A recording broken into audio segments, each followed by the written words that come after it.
ഒരു കാര്യം ഞാൻ ഉറപ്പിച്ചു പറയാം, ഞങ്ങൾ കല്ലു മാത്രം ഇട്ടു പോകുന്നവരല്ല. കല്ലിട്ടാൽ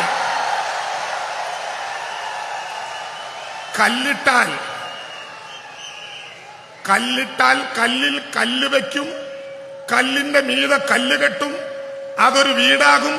അത് തീരുമാനിച്ച മനുഷ്യന്റെ കൈകളിലേക്ക് ഞങ്ങൾ സമ്മാനിക്കും.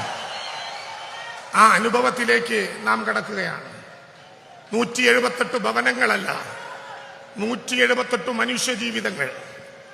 ഞാൻ കുറച്ചു നേരത്തെ ഈ വേദിയുടെ ഈ സദസ്സിന്റെ നടുവിലിരിക്കുന്ന ശോഭന ചേച്ചിയെ കണ്ടു. അവർക്ക് കിട്ടിയിട്ടുള്ളത് 92 നമ്പർ വീടാണ്. കെട്ടിപ്പിടിച്ച് ഒരുപാട് നേരം കരഞ്ഞു. അവർ മുഖ്യമന്ത്രിയോട് പറയാൻ ഒരു കാര്യം എന്നെ ചുമതലപ്പെടുത്തി.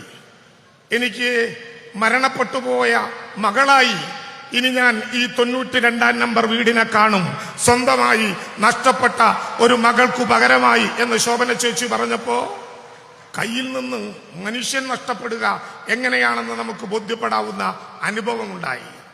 എങ്ങനെ ഈ വിജയഗാഥ കേരളത്തിന് തീർക്കാനായി? ഒരു നഗരമെന്ന മുൻപരിചയങ്ങളില്ലാത്ത, മുന്നനുഭവങ്ങളില്ലാത്ത ഒരു നാട്ടിൽ സഹായിക്കേണ്ടവർ പോലും കേന്ദ്ര ഗവൺമെന്റ് അടക്കം ക്രൂരമായ സമീപനത്തോടെ കേരളത്തെ കഴുത്തു പിടിച്ചു ഞെരിച്ചു കൊല്ലാൻ ശ്രമിച്ചപ്പോഴും കേരളം അഭിമാനത്തോടെ പറഞ്ഞിട്ടുണ്ട്, അവസാനത്തെ ദുരന്തബാധിതനെ കൂടി പുനരധിവസിപ്പിക്കാതെ ചുരമറങ്ങില്ല ലോകമലയാളം എന്ന യാഥാർത്ഥ്യം.